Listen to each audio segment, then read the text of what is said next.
on a Mélanie Clément-Fontaine, qui est directrice du laboratoire des affaires numériques et des nouvelles technologies de l'Université de Versailles-Saint-Quentin, et qui abordera pour nous les objets connectés, et notamment qu'est-ce qui les rend idiots, qu'est-ce qui crée l'obsolescence de ces objets connectés. Ensuite, on a Frédéric, donc Frédéric Mandé, qui est animateur de la communauté Ubuntu.fr. Donc c'est une communauté de logiciels libres. Ubuntu.fr est un système d'exploitation Linux. J'espère pas dire de bêtises, vous corrigerez.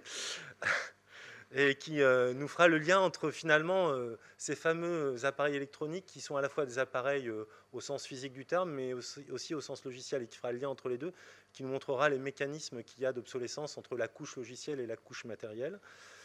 Marie Duponchel, qui est avocate au barreau de Compiègne et qui travaille au département de droit immatériel de la Sorbonne, nous parlera d'interopérabilité et de la nécessité de faire progresser le droit en France pour favoriser l'interopérabilité, qui est un des leviers, la non-interopérabilité, qui est un des leviers d'obsolescence. Et enfin, Émile Meunier, qui est avocat chez Meunier Avocat,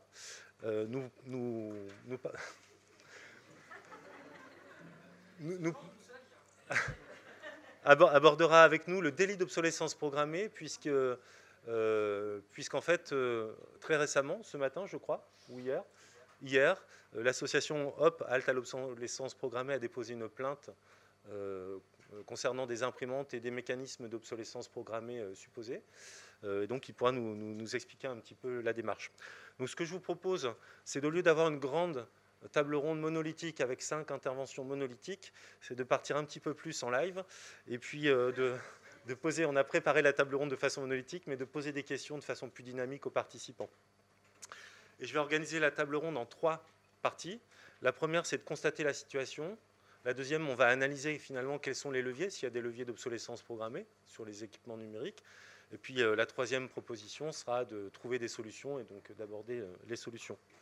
Donc juste avant de donner la parole aux intervenants, je voulais juste vous rappeler quelques chiffres sur le numérique. Finalement, c'est quoi quantitativement le numérique? Le numérique, j'ai noté que ça avait envahi nos vies en l'espace de 20 ans. Ça a fait x6. On a 6 fois plus d'objets numériques en 20 ans qu'on en avait précédemment.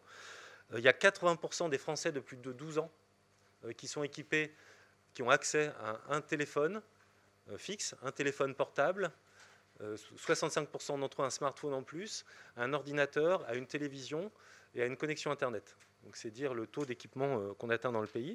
Alors c'est rien, puisqu'on s'attend à ce qu'il y ait 20 à 50 milliards d'objets connectés qui débarquent dans le monde, et on a un véritable tsunami finalement d'équipements numériques qui est en train de débarquer. Ce sont tous les capteurs divers et variés qu'on va retrouver autant dans votre frigo que dans votre voiture, à votre poignet, un petit peu partout. Et donc la question aujourd'hui se pose, une vraie question de société, qui est de se dire finalement face à ce tsunami d'objets numériques, à ce très fort taux d'équipement, sont-ils conçus pour préserver l'environnement, puisqu'on parle de transition écologique, et puis ne dégradent-ils pas non plus le pouvoir d'achat des consommateurs? Et pour répondre à toutes ces questions, nos participants vont commencer par, on va faire un petit tour de table, vont commencer par répondre à une question très simple. C'est finalement l'obsolescence programmée touche-t-elle les produits numériques? Est-ce que c'est un mythe, ce qu'on entend, ou est-ce que vous le constatez dans votre vie de tous les jours? Donc, commence qui veut. Je vais dire oui. Je vais dire oui très simplement. Il n'y a qu'à prendre des exemples très simples, ceux des téléphones portables. On a un téléphone portable, on nous dit c'est le meilleur, c'est le top du top. Et quelques mois après, il suffit qu'un nouveau modèle sorte et on vous dit oh non, votre téléphone, ah non, il est tout juste bon à envoyer un SMS, c'est tout, quoi. Et ça, on le retrouve dans les smartphones. On retrouve le même problème avec l'informatique. Et on le retrouve aussi dans énormément d'autres objets qui étaient des objets physiques mécaniques à qui on a rajouté une couche logicielle. Et donc, on les rend obsolètes non pas parce qu'ils sont cassés, parce qu'avant, une vanne pour de l'eau, du gaz, de l'électricité, un compteur électrique, tout ça, c'était quelque chose de pérenne. Et en les rendant intelligents, on peut leur dire, tiens, ça, ce modèle-là, dans 10 ans, il ne marchera pas. Ou dans X années, il ne fonctionnera pas, ou X mois. Et ça, on le voit, c'est systématique. Donc on reviendra sur des exemples et sur le mécanisme en Oui. lui-même. Je voudrais continuer le tour de table, merci. Voilà. Pour savoir si dans d'autres domaines que finalement les logiciels, enfin le lien entre logiciel et matériel, si dans d'autres domaines vous constatez ces phénomènes d'obsolescence sur des produits numériques ou pas, hein. Alors, la réponse n'est pas de moi, elle est de Frédéric Bordage, toutefois. Lorsqu'on a échangé sur les objets connectés, la réflexion que j'ai fait mienne, parce que je la trouvais intéressante, c'était de dire finalement un objet connecté, son intérêt, c'est d'être connecté à des données. Et dès lors que la source des données n'est plus accessible, à ce moment-là, l'objet n'a plus d'intérêt. Effectivement, c'est une façon de rendre obsolète un objet connecté qui ne l'est plus réellement. D'accord. Donc, deuxième constat, donc on a parlé des ordinateurs et des smartphones, des objets connectés, vous répondez positivement, malheureusement on voit des mécanismes. Bernard, du coup. Oui, moi je répondrais peut-être, parce que c'est... nuance, peut-être. Non, peut-être. C'est parce qu'il faut être assez précis sur les termes. Numérique, ça ne veut pas dire connecté. C'est deux choses différentes. Numérique, par exemple, vous avez une imprimante. Il y a une imprimante qui est un objet. On y met un logiciel, donc ça devient un produit numérique. Et donc là, il y a un rapport de causalité. Il suffit de trafiquer le logiciel pour arrêter le produit. Donc là, on est dans le numérique. Donc connecté, c'est différent. C'est-à-dire, il n'y a pas un couple, il n'y a pas deux personnes. Oui, il n'y a pas un couple, il n'y a pas deux personnes, mais il y a toute une série, il y a tout un écosystème. Et le produit peut ne pas fonctionner, non pas en fonction de la volonté ou non du constructeur, mais simplement en fonction de l'écosystème qui a changé. Et donc à partir de là, c'est le terme programmé qui est peut-être pas bon, parce que c'est l'écosystème qui, pour une raison quelconque, il y a un téléchargement quelconque, qui a rendu le produit obsolète. Mais ce n'est pas le constructeur par lui-même qui a décidé de le rendre. Donc avec les produits connectés, c'est plus compliqué. C'est plus compliqué parce qu'on n'est pas dans un jeu seul, on est dans un jeu multiple. D'accord. Ok. Donc j'essaierai de faire la différence entre les produits numériques et les objets connectés après. Vous avez parlé d'imprimantes, donc je pense que c'est peut-être le moment d'avoir l'avis d'Émile Meunier sur le constat qu'on peut faire sur des imprimantes. Alors déjà sur est-ce qu'il existe de l'obsolescence programmée, si on prend les termes de la loi, puisque c'est un délit maintenant, ça je n'en sais rien, c'est au juge de le décider. Par contre, ce que je sais, c'est que sur certaines catégories d'objets, alors là on parle de numérique, j'en ai repéré d'autres mécaniques, mais bon, restons sur le numérique, il y a de fortes suspicions de techniques dont on ne voit pas d'autres explications que de raccourcir la durée de vie des produits. Après, est-ce que l'intention est délibérée? Comment on jauge la volonté? C'est toujours un peu délicat, mais en tout cas, ça mérite, selon nous, que quelqu'un comme le procureur ou la DGCCRF y mette le nez. Alors, sur le cas précis des imprimantes, il y a eu une enquête qui a été réalisée par HOP, et je dois dire qu'en tant qu'avocat, c'était un régal, parce qu'ils avaient quasiment fait tout le travail. Notamment Camille, que je tiens à remercier, même si elle n'est pas dans cette salle, et Anita, avec qui elle a travaillé. Et effectivement, on a identifié deux techniques en très court. Alors, beaucoup de témoignages, qui fait qu'on s'est penché sur les imprimantes, énormément de témoignages. On a identifié deux techniques, une sur la puce de la cartouche d'impression qui dit « la cartouche est vide, vous ne pouvez plus imprimer ». Or, si on réinitialise la puce ou si on démonte la cartouche, tout simplement, on se rend compte qu'il peut rester jusqu'à 20-25% d'encre. Un laboratoire aux États-Unis a fait le test. Je vous invite à voir sur YouTube. C'est assez choquant. C'est des seaux entiers d'encre qu'on peut récupérer comme ça en plusieurs mois. Quand on sait que le prix de l'encre, c'est plus de 2000 € du litre, c'est-à-dire plus cher que le Chanel 5, ça pose des questions. Donc, on peut parler d'électronique dès lors qu'il y a une petite puce dans la cartouche. Sur l'imprimante, c'est une autre technique. C'est au bout d'un certain nombre de copies, elle se bloque et affiche des éléments en fin de vie. Souvent, le tampon absorbeur d'encre. Alors, qu'est-ce que c'est que le tampon? C'est une petite éponge bien encastrée et impossible à récupérer à moins d'être un réparateur aguerri. Et on ne peut plus rien faire. Si on va voir le réparateur, il nous dit, et c'est normal, au prix de la main-d'œuvre, c'est plus de 100 €. Et donc, ce n'est pas rentable de faire réparer quand l'imprimante vaut 60 €. Et surtout, si on va chercher des petits logiciels pirates, mais on est content de pouvoir les utiliser, on peut débloquer l'imprimante et on se rend compte qu'elle peut encore fonctionner plusieurs années. Donc, en fait, la jauge de blocage est beaucoup trop basse. Et si on démonte, parce que c'est toujours bien de vérifier avec ses yeux, on se rend compte que le tampon, il est quasiment blanc.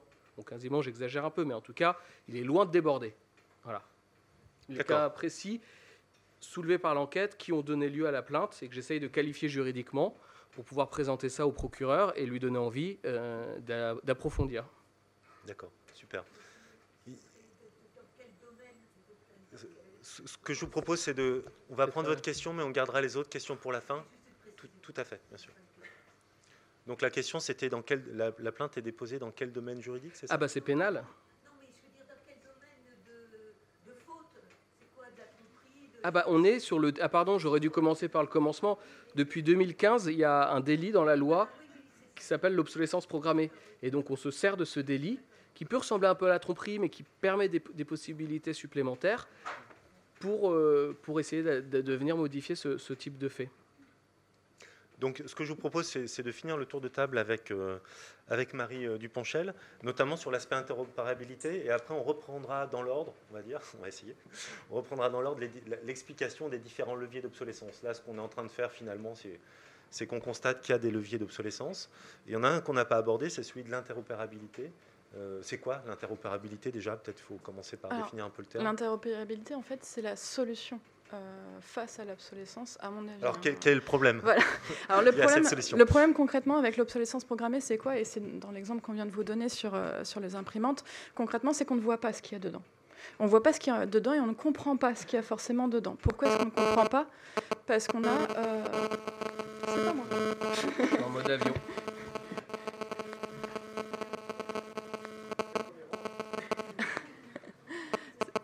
Concrètement, en fait, ce qu'on a, c'est qu'on a un logiciel qui peut être fabriqué par une entreprise et qui a son propre langage. À partir du moment où elle a son propre langage, et si il n'y a que lui qui parle cette langue-là, ben on ne le comprend pas. On ne comprend pas sa langue, on ne comprend pas ce qu'il fait, et on ne comprend pas comment, à quel moment, il peut décider, par exemple, d'arrêter l'imprimante, parce qu'on ne comprend pas sa langue. La solution, elle est toute trouvée, c'est d'obliger, en fait, à ce que tout le monde parle la même langue. C'est-à-dire d'obliger le même langage pour l'ensemble des systèmes et l'ensemble des logiciels, des imprimantes, l'ensemble des systèmes connectés qu'on pourra avoir pour l'avenir. Et l'interopérabilité, c'est ça en fait.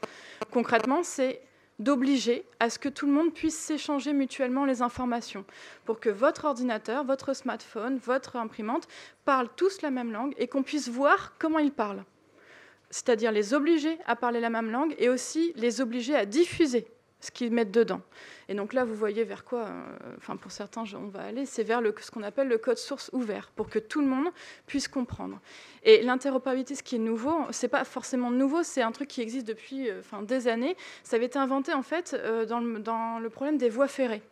Vous imaginez très bien, si chacun avait sa largeur de rail comme il voulait, on n'aurait jamais pu réussir à faire circuler les trains en Europe et particulièrement jusqu'au bout de la France même, ne serait-ce que ça. C'est exactement la même problématique, c'est exactement la même chose, c'est-à-dire tout le monde parle la même langue et on sait ce qu'on parle et on voit quand vos systèmes sont en train de parler. Et ça, il faudrait, et c'est vers ça qu'on ira pour moi, obliger en fait les fabricants, les programmateurs à faire ça, à faire l'interopérabilité en fait. D'accord. Donc avant de développer, de finir les constats et puis de développer les solutions, j'aimerais savoir si un des participants ou des participantes ont une idée de l'impact environnemental du numérique, parce qu'on n'a pas encore abordé ce point. On a dit il y a un tsunami d'objets numériques qui arrive. Après, moi j'ai des chiffres, si personne ne souhaite répondre. Hein. Mais c'est juste pour, avant de parler, finir le constat, avant d'aborder les solutions, qu'on a en tête, c'est quoi l'impact finalement sur les générations à venir, quoi. Le mieux, c'est que tu sortes les chiffres, parce qu'en fait, quand on regarde juste les téléphones portables, on a tous une idée du taux de renouvellement. Hein. Tous les ans, on nous dit que notre téléphone il est foutu, il faut le changer. Donc déjà, je pense que dans la salle, je ne sais pas combien de personnes ont déjà changé dans les 2 ans derniers, dans les 2 dernières années, sauf certaines personnes. Allez, levez la main, qui a changé son téléphone, qui a changé son téléphone sur les 24 derniers mois. Alors, pas d'occasion. Oui, le changer, tout simplement. Alors oui, il y a le changement quand on vient racheter en occasion, voilà, mais il y a le changement tout court. J'ai mon téléphone, il fonctionne vraiment mal. Et je vais le racheter. Je vais en racheter un autre. C'est très bien. Mais je pense que dans la salle, on n'est pas forcément au meilleur endroit pour poser cette question-là. Hein. C'est pas forcément dans cette salle Voilà. Sinon, on C'est répond pas à assez des questions. surprenant d'ailleurs. Hein, d'habitude, la majorité des Mais gens dans la voilà, salle. les gens, clairement, si vous avez un téléphone plus en plus, plus il est cher, plus on le change rapidement. Et l'impact, c'est énorme parce que derrière, il y a l'impact au niveau de l'environnement, mais il y a les matériaux qu'il faut aller chercher dans des pays en guerre. Donc à chaque fois qu'on change de téléphone, c'est pas juste l'environnement. Il y a plein de choses que ça implique. Voilà. Mais les chiffres sont peut-être... Juste pour donner un chiffre clé, pour résumer l'impact du numérique, l'Internet mondial, donc tous vos usages liés à l'Internet, que ce soit sur votre smartphone ou chez vous à la maison, c'est globalement 2 fois l'empreinte de la France. Donc vous imaginez 150 millions de Français, très arrondi, hein, 140 millions de Français, c'est l'empreinte annuelle. Donc c'est un 6e continent finalement. Et donc si on s'intéresse à ce sujet de l'obsolescence programmée, et juste de l'Internet, je ne vous parle pas de votre télévision, de l'ensemble de vos objets connectés qu'on va rajouter dessus. Et donc s'il y a un sujet, il y a effectivement certainement un sujet environnemental, mais aussi un sujet de consommation, de pouvoir d'achat.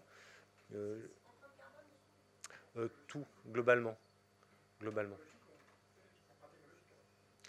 En fait, c'est le résultat d'une analyse de cycle de vie réalisée avec 3 indicateurs qui ne sont pas des indicateurs standards, qui étaient les gaz à effet de serre, l'eau, et le 3e devait être l'énergie primaire.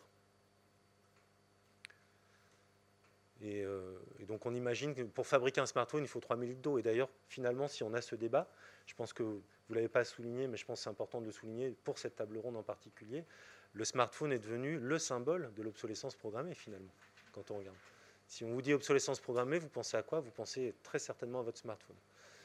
Et donc il semble, a priori, vu les réponses des participants, qu'il y a un vrai sujet. Donc maintenant, ce que je voudrais, c'est qu'on reprenne en détail. Alors on peut commencer à un bout de la table, ou chacun votre tour, comme vous le souhaitez, qu'on reprenne en détail les mécanismes. Ce que j'aimerais, c'est que vous démontriez les mécanismes qui vont créer de l'obsolescence, volontairement ou involontairement. D'ailleurs, ce n'est pas tellement ça le sujet, finalement. Mais quels sont les mécanismes qui vont raccourcir la durée de vie de nos produits numériques? Donc peut-être, Bernard, vous pouvez commencer? Oui, par le fait que, par une remarque, ce que vous venez de dire, c'est qu'il y a l'obsolescence programmée, où il y a probablement une volonté, hein, du moins c'est ce que dit la loi, et l'obsolescence. Ce n'est pas exactement la même chose. Il peut y avoir l'obsolescence marketing, par exemple pour les téléphones portables, votre téléphone continue à fonctionner, donc il n'était pas programmé pour ne pas fonctionner. Mais le marketing autour a fait que... Donc c'est de l'obsolescence. Le terme obsolescence programmée, tout de même, il faut vraiment le cadrer. Alors, où sont les mécanismes qui vont rendre un produit obsolescent? Le premier mécanisme, ça vient de l'étude de l'ADEME. Alors l'étude de l'ADEME, c'était sur la formation et la réparation des produits connectés. On est vraiment sur les produits connectés, c'est-à-dire on n'est pas que sur les produits numériques, on est sur les produits numériques plus qui sont connectés. Premièrement, la première source de l'obsolescence, c'est que les gens ne savent pas s'en servir. Simplement, parce que quand on parle des marchés des produits connectés, il n'y a pas un produit connecté. Le plus connu, c'est le smartphone, mais il est connecté natif, c'est-à-dire s'il n'était pas connecté, il ne fonctionnerait pas. Il y a d'autres produits qui fonctionnent parce qu'ils sont connectés. En général, l'électronique grand public, la moitié de l'électronique grand public, les télés sont connectées, et il y a toute une partie, la grande partie de l'activité économique n'est pas connectée. Par exemple, on prend l'électroménager, ça on s'en sert tous les jours. L'électroménager, je ne sais pas, il y a 1 ou 2% qui est connecté. Si je prends la santé, qui est un des problèmes les plus importants. Hein. La santé, il n'y a quasiment pas de produits connectés. La domotique dont tout le monde parle, allez, on se fait un petit 5%. Hein. Donc quand on parle des produits connectés, c'est tout de même, il y a des mondes tout à fait différents.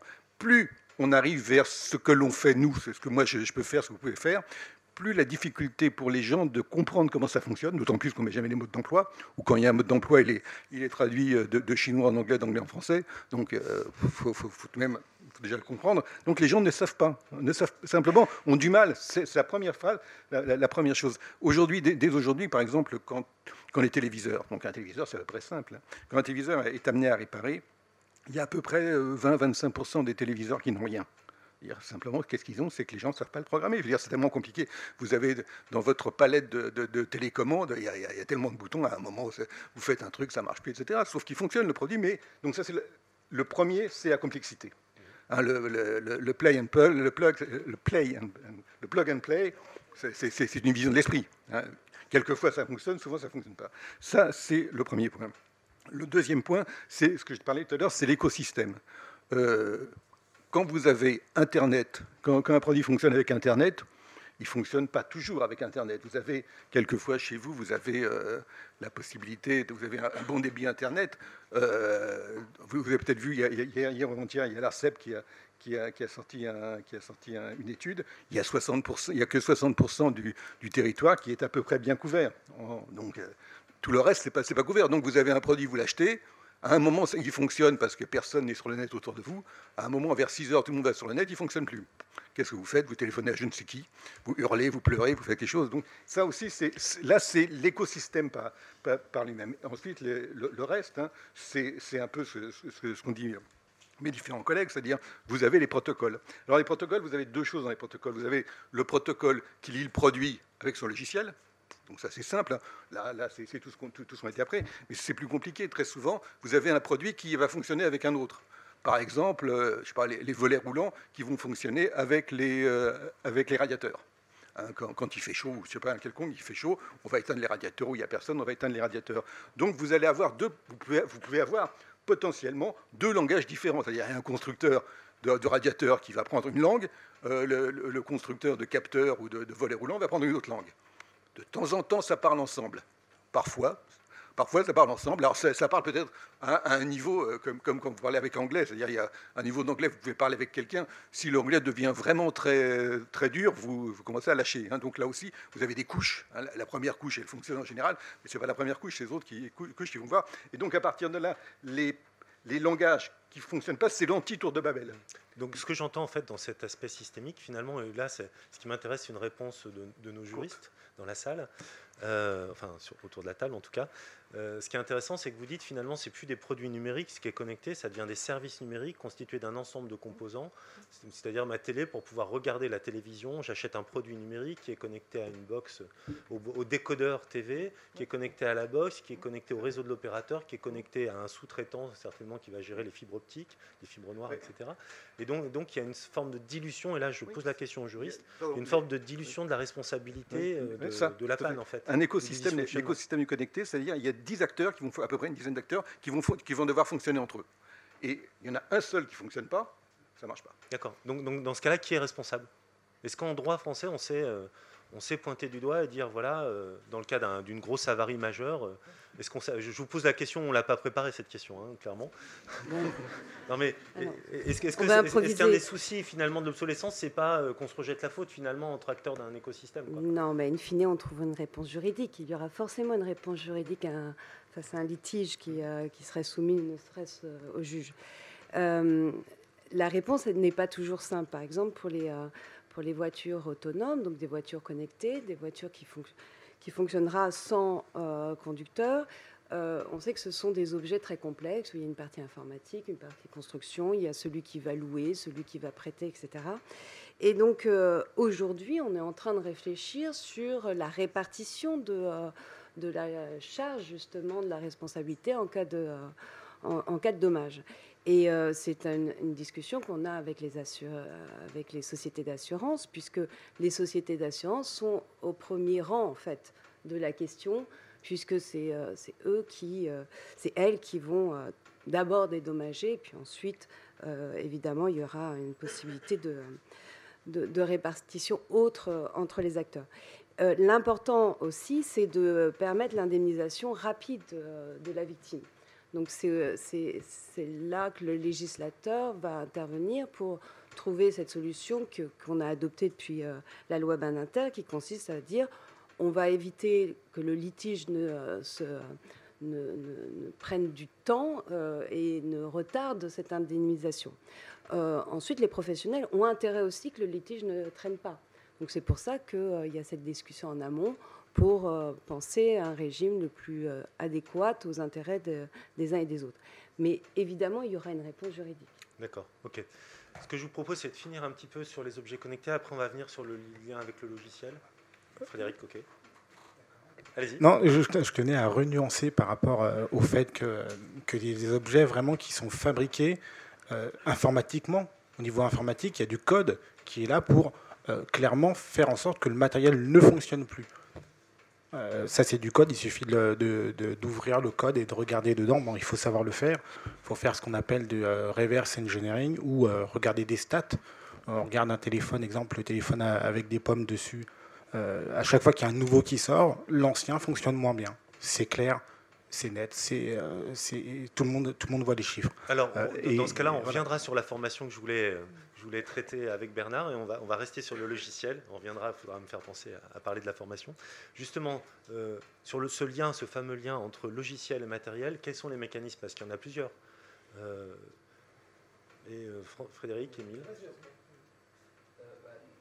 Donc là, on est d'accord qu'on est sur des produits numériques courants, notre smartphone, notre tablette, notre ordinateur, notre imprimante, vraiment des usages courants, pas forcément connectés entre guillemets, quoi, hein. On ne s'intéresse pas à l'aspect connecté. Moi, on en a identifié 2. D'ailleurs, je dis on parce que je me rappelle qu'on était allé au Sénat ensemble en parler. Sur les téléphones portables, il y a évidemment la fameuse mise à jour qui va ralentir le modèle, peut-être un peu trop vieux, en tout cas selon le fabricant. Et ça, c'est concret. Alors là-dessus, c'est facile à faire. D'ailleurs, nous, on milite pour le principe de réversibilité. C'est-à-dire, si on constate, et c'est bien possible après tout, que ça ralentit la machine, eh ben, on doit pouvoir revenir à la version précédente. Or, ce n'est pas le cas. Et là-dessus, les sénateurs étaient très à l'écoute, puisque dans le rapport qu'on évoquait ce matin sur les téléphones portables, il y a tout un chapitre obsolescence programmée où il y a des propositions, dont celle-ci. Je peux même rajouter quelque chose sur des téléphones portables. On peut les rendre obsolètes d'une autre manière en disant voilà, ce téléphone-là ne va fonctionner qu'avec la version de cette année, mais ne fonctionnera pas avec la version de l'année prochaine.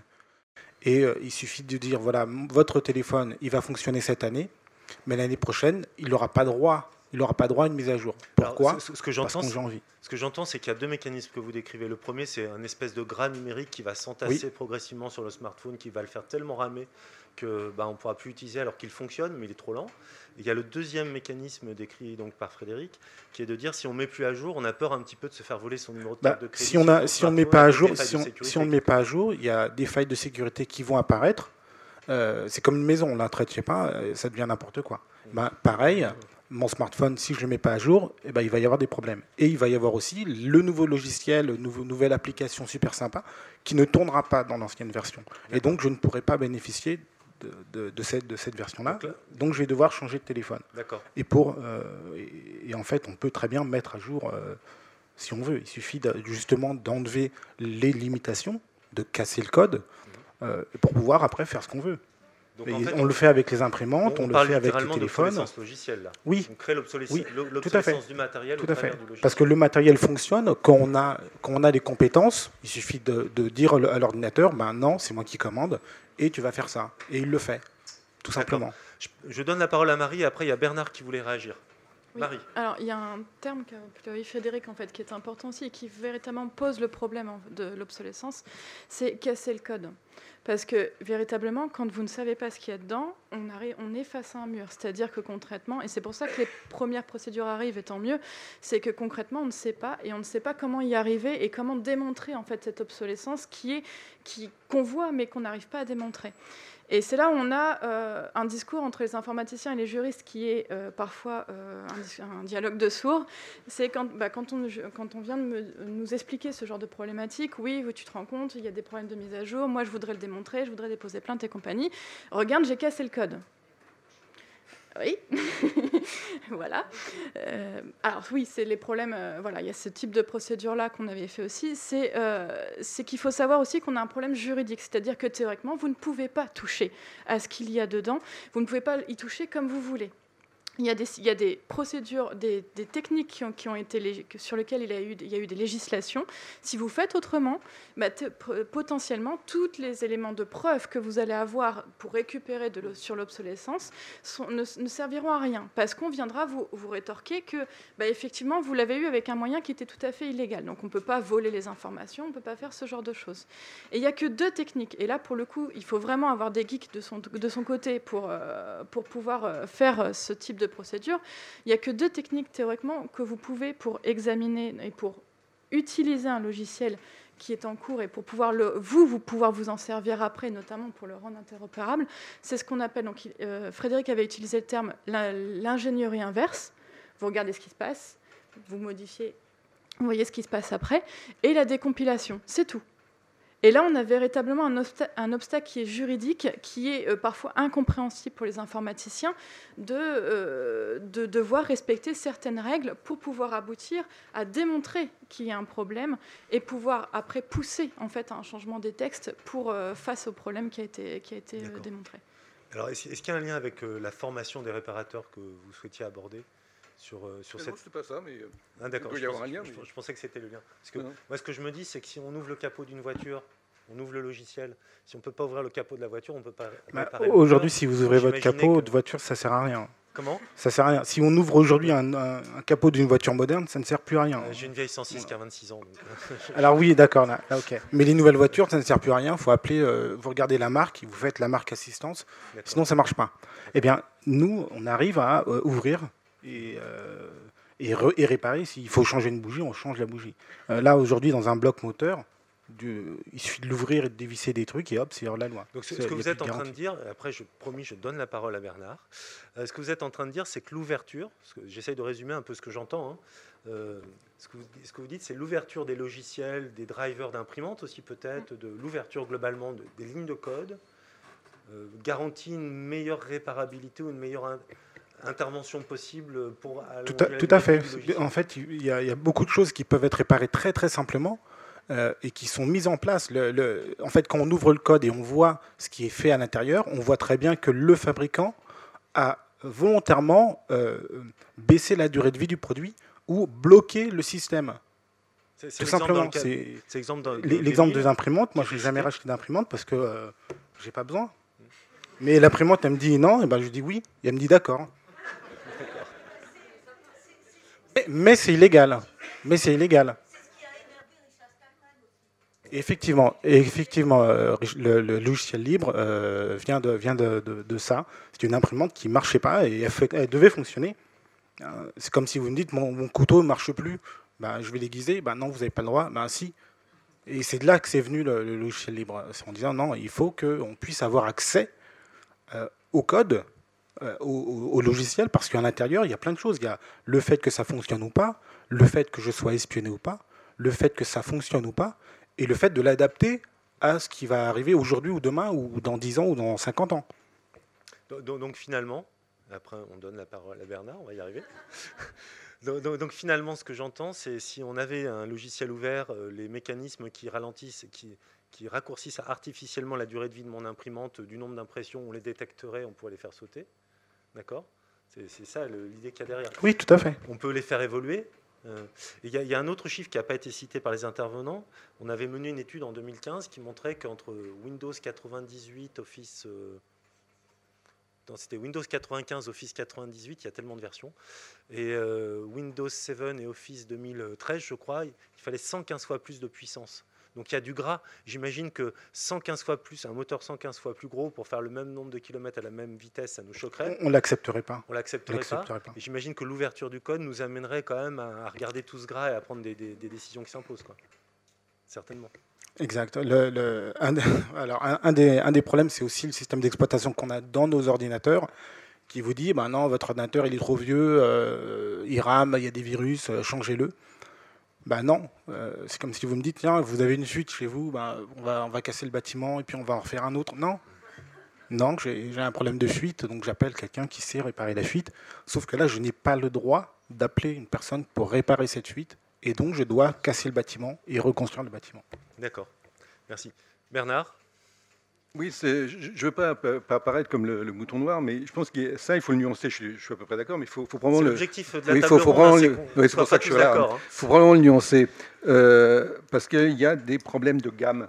Tous les produits ne se valent pas. Je veux dire, si vous avez une 2 chevaux et si vous avez une Ferrari, vous n'avez pas la même chose, vous n'avez pas le même produit. Et tout à l'heure, quand vous parlez de smartphone, c'est pas un téléphone mobile, c'est plus un téléphone, c'est plein d'autres choses. Sauf le téléphone, vous l'utilisez peut-être, je sais pas, 10%, même pas. Hein, vous l'utilisez plus. Et donc même le terme n'est plus le bon, parce que globalement, si, comme vous dites, il y a du gras, ce qui est possible, ce qui est probable, c'est qu'il y a beaucoup plus de fonctions. Et si vous voulez faire un déménagement dans une 2 chevaux, ça marche pas. Hein. Il faut d'autres produits, il faut un camion. Donc à partir de là, c'est ça, il faut essayer de voir que les produits, il y a à la fois une évolution des produits, hein, mais il y a aussi une évolution des fonctions. C'est-à-dire que le téléphone d'il y a 7 ans de madame et le téléphone d'aujourd'hui, c'est plus du tout la même chose. Il y a tous les deux téléphones. S'il n'y a que le téléphone, pas de problème. Mais il y a en plus, vous avez toute une série de choses en plus. Alors, il y a peut-être du gras là-dessus, mais d'une façon quasiment mécanique, en ajoutant des fonctions, vous ajoutez forcément des choses qui sont peut-être pas du gras, qui sont du muscle. Et qu'il faut peut-être faire la différence entre le muscle, qui est bien, et le gras, qu'on peut peut-être enlever un peu. Mais en même temps, il y a, avec un téléphone qui vaut, avec un téléphone smartphone, avec un smartphone qui vaut 100 € et un smartphone qui vaut 600 €, vous ne faites pas la même chose. Avec une 2 chevaux et avec une Audi, vous ne faites pas la même chose. Ce n'est pas les mêmes produits. D'accord. Et même si on se déplace des deux façons. Je vois que Frédéric a envie de répondre, je le laisse répondre, et après on passe aux solutions. Alors, effectivement, il y a un vrai problème de niveau muscle, au niveau matériel. Exemple, un téléphone d'il y a 7 ans et un smartphone, effectivement, il n'y a pas la même chose. Maintenant, on va parler de smartphone entre smartphone et smartphone. Un téléphone smartphone à 100 € et un autre à 1400 €. Moi, des fois, j'ai du mal à voir la différence. J'ai vraiment du mal à voir la différence. La caméra, si elle est HD, elle est HD d'un côté. La mémoire à l'intérieur, il y a 64 mégas, donc c'est à peu près ce qui se faisait il y a 10 ans. La batterie, voilà, en termes il y a vraiment très peu de choses qui justifient le changement d'un smartphone à un autre. Vraiment. À part la caméra, sauf si l'écran est cassé, sauf s'il y a un problème physique sur le téléphone. Faut savoir que le téléphone d'aujourd'hui, les téléphones d'aujourd'hui et les smartphones d'aujourd'hui sont, je sais pas, 100, 200, 1000 fois plus puissants que ce qui a permis à l'homme d'aller sur la Lune. Qu'on ne vienne pas me dire que le téléphone, aujourd'hui un smartphone, il est plus puissant que l'ordinateur que vous aviez il y a quelques années. Dans un smartphone aujourd'hui, c'est quelque chose d'extrêmement puissant et on n'a pas besoin de le changer, sauf s'il y a un problème physique, mécanique. Donc on va reparler des solutions, l'éco-conception, c'est clairement que du gras. C'est clairement que du gras. Et en plus, il suffit de changer le système. Quand vous avez un ordinateur, changez le système. Il ne marche plus. Changez le système. C'est le système qui pose problème. Avant c'est pas le d'aborder mécanique. les solutions logicielles, ce que je vous propose, c'est il nous reste que moins d'une demi-heure, c'est d'aborder donc les solutions et de commencer par les solutions matérielles. Est-ce qu'il y a des solutions matérielles? Finalement, nos produits numériques, quand on a un pneu crevé sur une voiture, on change le pneu. Ça paraît évident. Est-ce qu'il y a moyen de faire la même chose avec nos produits numériques? Est-ce qu'on peut changer certains composants pour allonger leur durée de vie ou les faire évoluer? Simplement, l'exemple de l'appareil photo est très intéressant. J'imagine qu'il y a peut-être quelqu'un dans le monde qui a créé un smartphone ou un appareil photo dont on peut changer le capteur et qui permet Alors oui, il y a des téléphones qui sont réparables. Il y y avait un projet de super téléphone modulaire où quand on cassait son écran, on changeait l'écran. Il y avait une caméra qui était un peu obsolète. Et on pouvait racheter juste la caméra.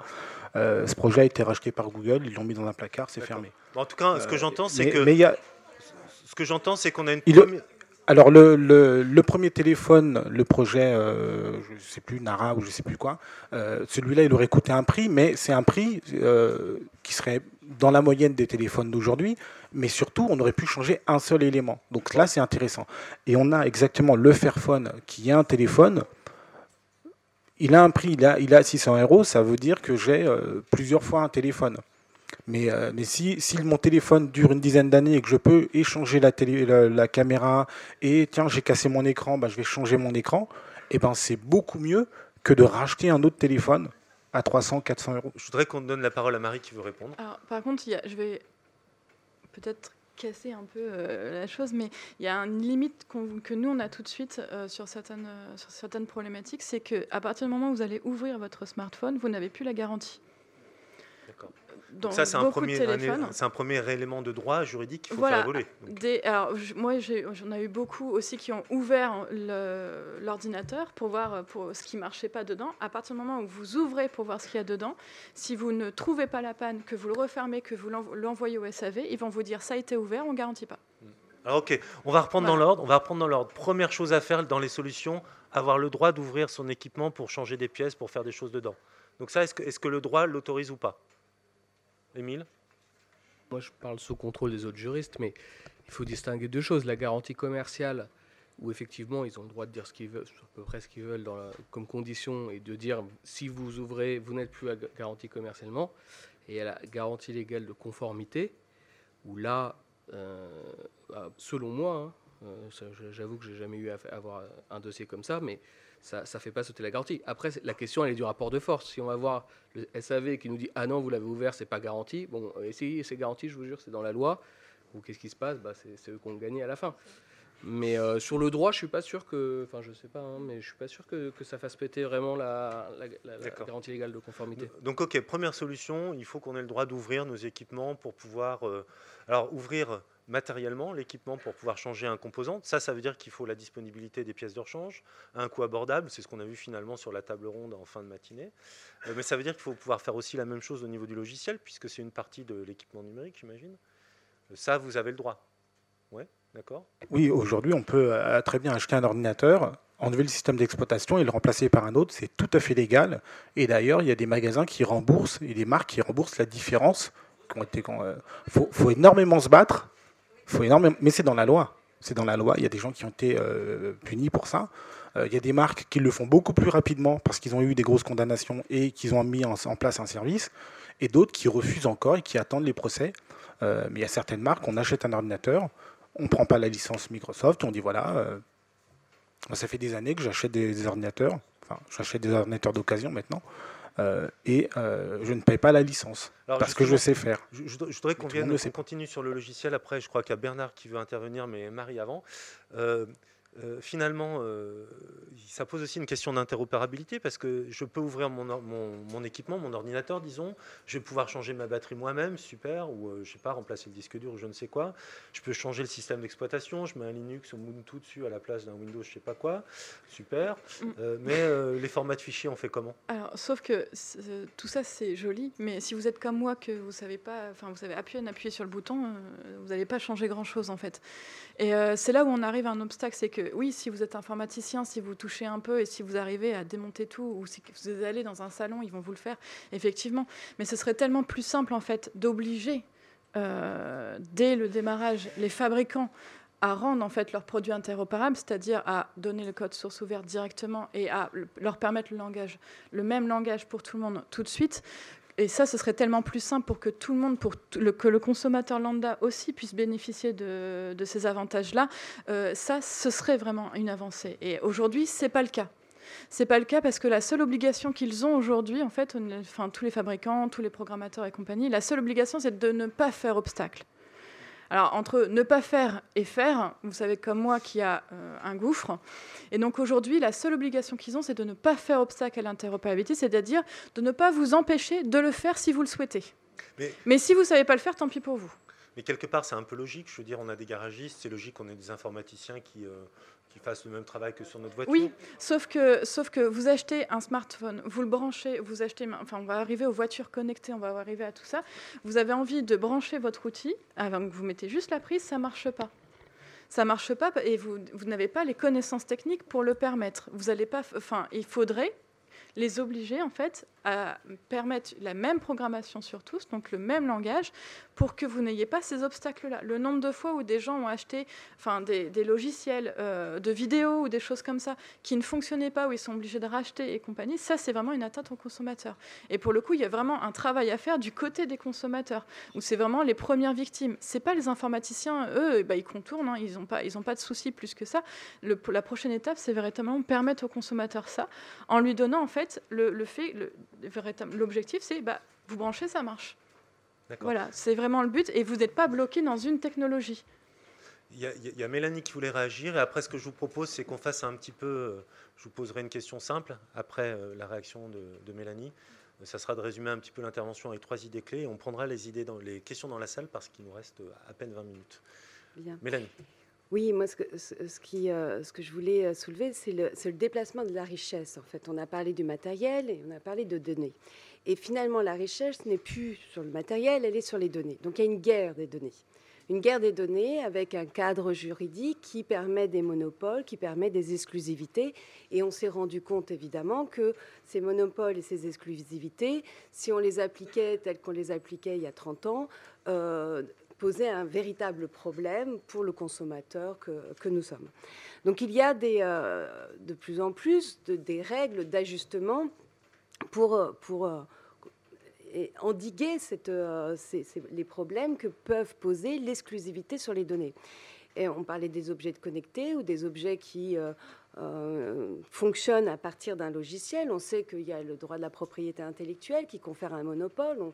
On en a parlé. On a parlé des exceptions à ce monopole qui est, par exemple, l'exception de pouvoir faire de l'ingénierie inverse en vue de permettre l'interopérabilité de son appareil avec toutes les limites techniques que ça a. Donc ce sont des petits exemples de droits qui viennent finalement entamer un peu le monopole. Il y a aussi des règles en droit de la concurrence qui tend à éviter que la situation dominante d'une entreprise fasse que, en étant propriétaire, entre guillemets, mais on est presque tombé dans ce travers-là de la propriété de la donnée, peut finalement encore plus asseoir sa position vis-à-vis de ses concurrents. Donc il y a aussi des mécanismes régulateurs, la théorie des facilités essentielles, l'abus de position dominante avec le fait qu'on donne accès de façon discriminatoire à ces données selon ses partenaires. Il y a aussi toute la politique de l'open data qui tend à ouvrir l'accès et permettre la réutilisation des données publiques. C'est un mouvement international qu'on voit émerger dans divers États et qui a donné lieu à une nouvelle directive qui rajeunit la matière, une directive de 2013 pour tenter de rendre effective ce partage des données publiques. Et puis, il y a aussi des dispositions qu'on va trouver dans le régime de protection des données à caractère personnel, en permettant à l'individu d'être maître de ces données à caractère personnel, parce qu'on sait qu'en ce moment, elles sont absorbées par des personnes, par des entreprises qui vont se les réapproprier. Et le paradoxe de la situation, c'est que l'individu qui a fourni ces données n'ait plus la possibilité d'en disposer librement. Et donc, c'est par exemple l'exemple de la portabilité des données. Lorsqu'on change de matériel, ou on change de service, on va pouvoir récupérer les données qu'on a produites, qui ne sont pas forcément des données à caractère personnel d'ailleurs, pour les transposer ailleurs. Donc c'est finalement un droit qui évolue avec les défis qui sont les nôtres aujourd'hui. Et je crois que j'ai commencé en disant qu'il y a un déplacement des richesses, et c'est sans doute là le changement essentiel en fait à la source de toutes nos questions à cette table ronde. Enfin, peut-être que j'exagère un peu. D'accord.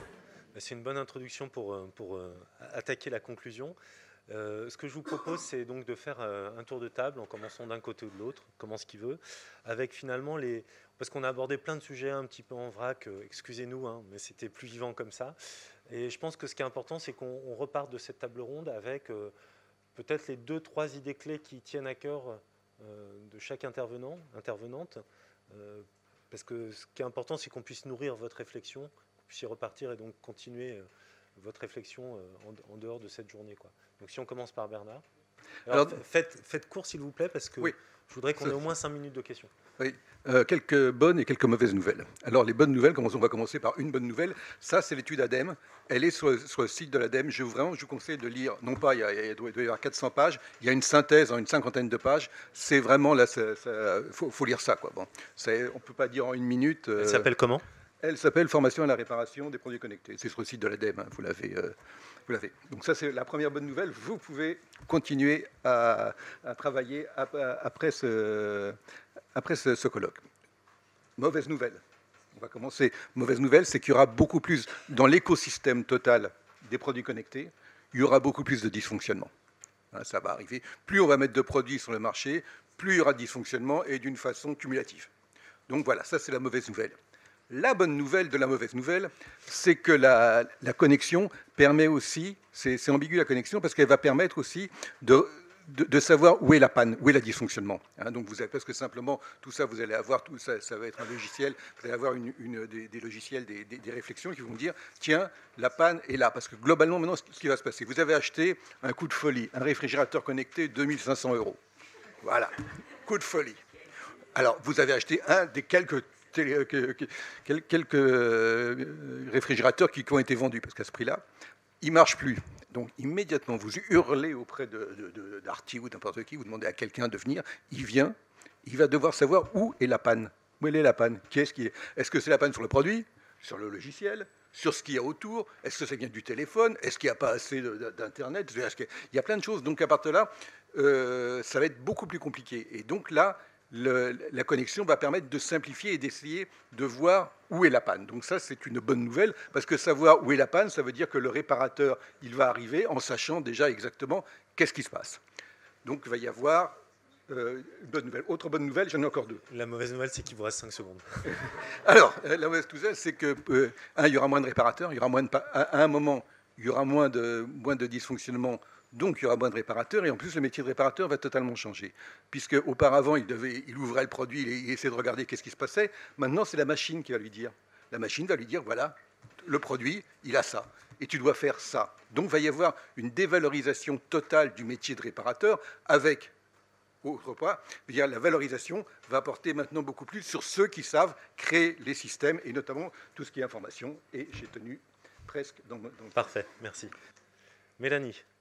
Bon, alors, de façon très synthétique, je disais à l'instant que l'accès aux données était extrêmement important et qu'on voyait qu'il y avait des mécanismes juridiques qui venaient contrebalancer les monopoles qui sont aussi accordés sur la donnée. Il y a une autre façon d'envisager les choses, c'est le trop de données peut aussi bloquer.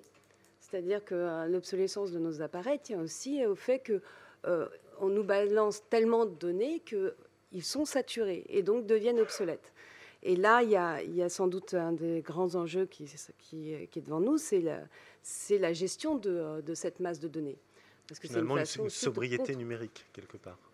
Mais en tout cas, ce n'est pas vers cela que tendent les entreprises, mais sans doute qu'il y aura, du point de vue du consommateur, une réflexion à mener sur ce terrain. D'accord. Frédéric, juste un exemple, les spams. Vous savez, quand les spams sont apparus, à un moment, on a interdit, on a considéré qu'il était illégal d'envoyer des spams. C'était une façon de limiter justement ce flot de données qui était déversé vers le consommateur. Voilà un exemple concret. D'accord. Frédéric ou Marie, ou enfin qui est prêt, hein. Moi. Allez, pareil, alors moi, en 15 secondes, il y a 3 choses à retenir. Premièrement, il faut faire super attention à ce qu'on va vous donner, à ce qu'on va vous vendre. Que ce soit de l'informatique, donc ça on a l'habitude de l'informatique, les smartphones, ok, mais il y a tout un tas de produits connectés qui arrivent, que ce soit des compteurs électriques, eau, gaz, ça peut être des voitures, n'importe quoi. Si le code n'est pas ouvert, c'est clair et net que ça va tomber en panne, on ne saura pas pourquoi, et il faudra le changer. Ça, si le code n'est pas ouvert, vos produits que vous allez acheter, c'est du n'importe quoi. Ça, c'est la première chose. Deuxième chose, d'ailleurs pour tout ce qui est public, il y a une vidéo que je vous conseille d'aller voir, c'est Public Money, Public Code, c'est un peu partout, c'est de la FSFE, donc Free Software Foundation Europe. C'est une vidéo qui explique très bien le code. Quand on investit, quand on a une entité publique et qu'on investit sur du code, il faut que ce code soit ouvert. Voilà, si c'est de l'argent public, il faut que le code soit public pour que tout le monde puisse l'avoir et pas se faire avoir. Voilà, simplement, il faut que le code soit ouvert. Il faut que le code soit ouvert, clairement. Okay. Et la troisième, le logiciel libre, ça fonctionne, ça marche. Il y a énormément d'emplois. Non, mais il faut le rappeler parce qu'aujourd'hui, mon code il est frais, achetez-le, il est bon. En plus, il n'est pas cher. Non, mais le logiciel libre, il fonctionne. Et s'il y a un problème, s'il ne fonctionne pas, eh ben on peut toujours regarder à l'intérieur et le réparer. Et ça, c'est une vraie garantie. Voilà. De durabilité. De durabilité pour le code et pour le produit lui-même. D'accord. Et de sécurité, tout à fait. Il y a tout un tas de Allez, on enchaîne. Alors, ce qui crée en fait l'obsolescence programmée en matière de logiciel, clairement, c'est le secret. On l'a vu, c'est parce qu'on ne sait pas ce qu'il y a dedans qu'on soupçonne et qu'on dit qu'il y a potentiellement de l'obsolescence programmée. La solution est toute trouvée. Enfin, vous avez vu, on a à peu près tous le même discours en fait sur ça. La solution, c'est d'ouvrir. Et ouvrir au jour d'aujourd'hui, clairement, c'est pas possible. Ce n'est pas une obligation légale. Et à partir de ce moment-là, on a une difficulté parce qu'on ne peut pas obliger à l'ouverture. En obligeant à l'ouverture, vous n'aurez plus ce problème d'obsolescence programmée puisqu'on saura ce qu'il y a dedans. Et à partir du moment où on sait ce qu'il y a dedans, on pourra éventuellement pointer le délit d'obsolescence programmée en disant regardez cette ligne de code-là, c'est un délit, clairement, vous l'avez marqué, et on pourra aussi y remédier d'un point de vue purement technique. Et là, vous avez deux volets sur lesquels il va falloir agir, c'est donc l'ouverture du code, bien évidemment, mais c'est aussi les formats. Format ouvert pour l'ensemble des données, c'est-à-dire y compris donc les données que vous avez pour pouvoir les réutiliser sur n'importe quel support. Vous avez vu, quand vous passez d'un ordinateur à un autre, enfin, quand vous avez utilisé Windows, Mac et compagnie, c'est pas du tout le même format, c'est catastrophique et compagnie, mais aussi pour les données publiques. Parce qu'à partir du moment où vous avez des données qui doivent être accessibles à tous et qui peuvent être réutilisées dans l'avenir, vous devez pouvoir les utiliser à tout moment et pouvoir les conserver. Donc il y a un vrai travail, pour le coup, législatif à faire, c'est-à-dire de modifier les textes pour obliger, en fait, à permettre de voir. Et là, on arrive sur des termes techniques. Enfin, moi, c'est l'interopérabilité, mon dada, mais vous avez plein de volets qui sont encore à faire évoluer et sur lesquels, à mon avis, on va encore discuter dans les années à venir. Je pense qu'il y a un outil qui peut être pas mal, c'est tout ce qui est le droit de la concurrence, et notamment lutter contre les ententes, parce que je prends le cas des imprimantes, mais si les 4 fabricants principaux suivent exactement la même logique, c'est-à-dire diminution de l'encre, renchérissement, blocage de la machine, et ben en fait la solution c'est, enfin on pourrait supposer que derrière il y a des ententes possibles. Et en luttant contre les ententes, en réalité on recrée finalement un marché qui pourrait régler une part des solutions, parce qu'il y a un acteur qui pourrait se dire tiens, moi je vais faire un truc plus ouvert, moi je vais faire un truc plus réparable, et il en tirerait le bénéfice marché. Un outil juridique à venir, mais ça a été dit en fait, moi j'appelle ça la clause de réparation. C'est en fait quand on va réparer un objet, numérique ou pas, on a le droit de déroger à la propriété intellectuelle. Voilà, c'est aussi simple que ça. Et c'est pas si difficile à mettre en place juridiquement. Après, c'est des accords politiques, et c'est des accords politiques au niveau européen, où là, évidemment, il y a des rapports de force avec les autres pays, les autres industriels, les autres pays, et c'est assez complexe. Et un peu de prospective, parce que c'est les assises de la mobilité qui démarrent aujourd'hui. Et comme on a beaucoup parlé des véhicules autonomes et de l'importance du code, effectivement, ce que tu disais, la valeur se déplace du matériel sur l'immatériel, et finalement, les constructeurs de demain, ça ne va pas être ceux qui fabriquent des moteurs, mais ceux qui fabriquent les algorithmes et le mapping, les cartes. Et en fait, les 3 leaders ne s'y sont pas trompés, puisque Google, Apple et Beidou, les Chinois, c'est 3 champions de la cartographie. Et donc là, il y a un vrai enjeu de souveraineté nationale, et j'allais dire européenne, à récupérer la main sur ces données sensibles. Et les Allemands ne s'y sont pas trompés. Par exemple, il y a un consortium de constructeurs de véhicules allemands qui sont mis tous d'accord pour une fois, pour le diesel aussi, mais c'est une autre histoire, pour racheter les cartographies de Nokia, en se disant, oh là, comme ça, on laisse pas ça aux Américains. Et nous, en France, on a un acteur, alors il est un peu moins important, mais il existe, c'est Mappy, par exemple, et ils sont en train de travailler sur l'interopérabilité, ce genre de choses, et je pense qu'il ne faut pas hésiter à s'intéresser à des alternatives. Alors, je ne connais pas, mais effectivement, ça doit exister. OpenStreetMap, c'est une cartographie libre, pareil. Encore mieux. C'est du libre. Moi, et ça fonctionne, d'ailleurs, c'est celle qui tourne dans les Apple. Ouais. Parce que le jour où Tesla voudra modifier son logiciel, il peut bloquer tous les véhicules autonomes. Enfin, ça pose des vraies questions. Je vous propose de conclure la table ronde et de vous donner la parole. On aura le temps pour 1 ou 2 questions maximum, je suis désolé. Juste pour conclure cette table ronde, j'aimerais aussi vous inviter à réfléchir à un sujet qui n'a pas été évoqué. On a fait quand même au début de la table ronde le lien entre le logiciel et le matériel en disant finalement si on change notre smartphone, c'est parce qu'il rame. Et il y a aujourd'hui des solutions qui permettent de développer le même nombre de fonctionnalités avec un logiciel moins gras qui s'appelle l'éco-conception de services numériques. C'est le terme qu'on utilise. Donc je vous invite aussi à vous intéresser à ce sujet qui n'a pas été abordé et qui, à mon avis, est une des solutions, au-delà des aspects juridiques, une des solutions techniques de fond. Je vous donne tout de suite la parole. Il y a une personne devant qui veut poser une question. On aura le temps pour une 2e ou une 3e question maximum. Je vais faire vite, je vais faire 2 petites questions. Il y avait monsieur Je vous propose une question parce qu'en fait. Oui, mais les deux sont liés. Il y avait, je crois, c'était Monsieur Bernard Hergé qui disait entre une 2 chevaux et un camion, c'est pas la même chose. Émile posait la question de Tesla, mais maintenant c'est la même chose. Vous avez vu durant l'ouragan Irma, Tesla qui a débloqué à distance la capacité de la batterie des voitures des gens qui avaient acheté une Tesla Model X, je crois. Et l'option coûtait 4 000 €. Or, c'était la même voiture, avec la même batterie, c'était juste un logiciel qui avait changé. Et l'autre chose qui m'a franchement choqué ces derniers temps, c'est Apple.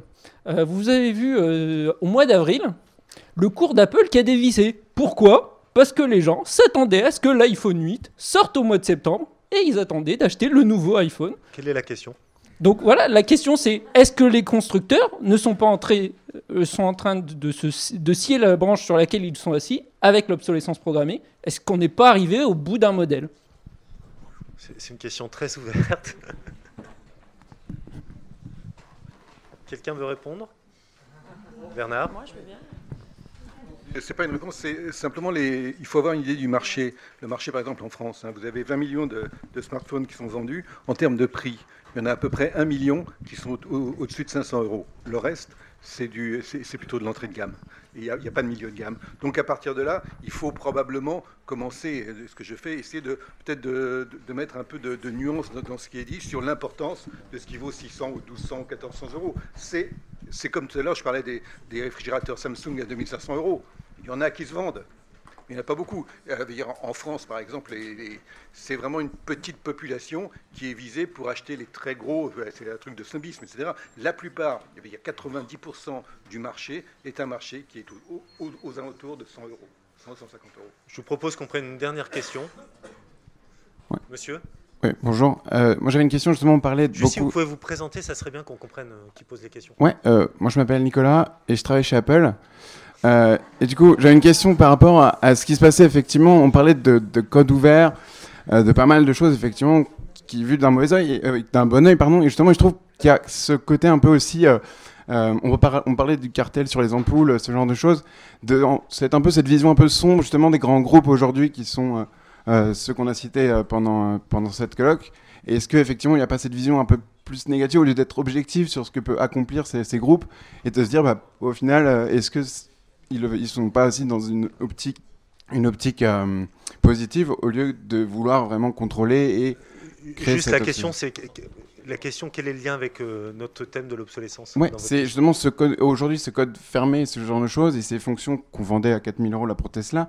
Est-ce que c'est aussi quelque chose, on parlait de propriété intellectuelle, est-ce que c'est pas ça qui donne de la valeur aujourd'hui aux choses, effectivement ?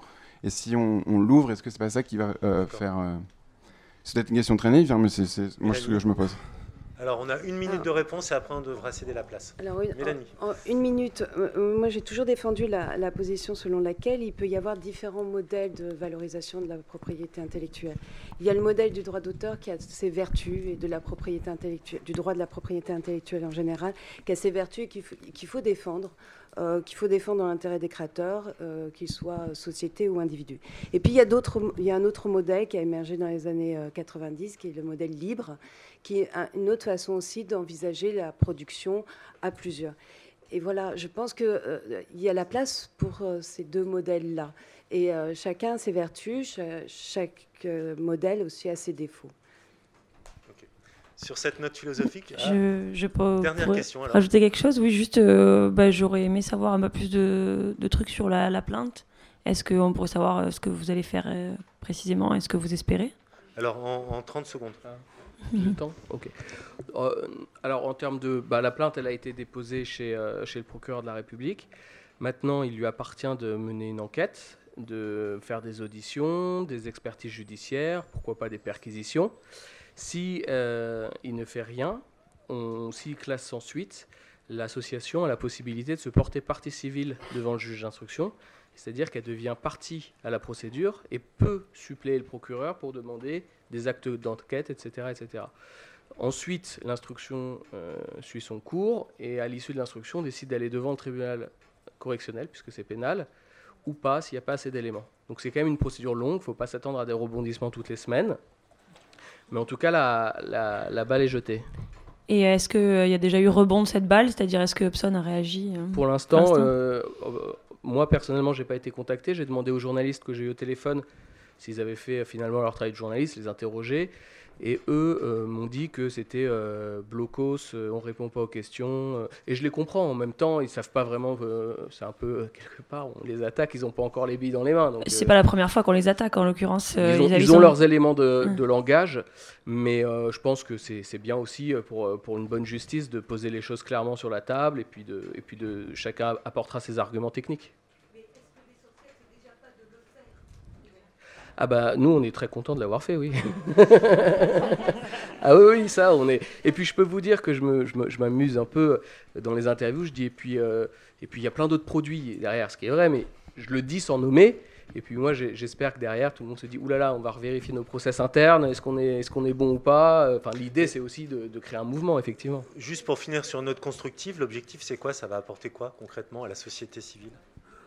C'est déjà de montrer qu'on peut être acteur, on n'est pas obligé de subir. Ces histoires de cartouches, on est tous énervés et il ne se passe rien. Donc c'est un outil comme un autre, c'est peut-être pas le bon, il y aura peut-être d'autres outils, mais en tout cas on bouge. Et puis sans être trop utopiste, on peut aussi imaginer que certains constructeurs, certains ingénieurs aient une prise de conscience et puis décident d'aller vers des process plus durables. Parce que les fabricants d'imprimantes, par exemple, se sont mis aussi récemment aux cartouches rechargeables. Tapons sur le jetable, encourageons le rechargeable, et puis tout le monde sera content. En fait, toutes les marques sont concernées dans la plainte, mais c'est vrai que parce qu'on est une petite asso, et on s'est concentré sur un, et il se trouve que c'est Epson. Voilà. Pas de chance pour lui. Donc la question qui a été posée, c'est est-ce que Epson est le cas le plus flagrant? Je peux pas. Moi, à mon sens, il y avait des éléments vraiment tangibles qui font que je suis complètement serein devant le procureur sur Epson. Je pense qu'il y en avait aussi pour d'autres, mais c'est toujours un peu délicat tant qu'on n'a pas mené une enquête approfondie sur l'ensemble des fabricants. Je vous remercie pour votre attention, et donc je vais céder la place à une nouvelle table ronde qui va être animée par Samuel Sauvage sur la place des citoyens dans la lutte contre l'obsolescence programmée.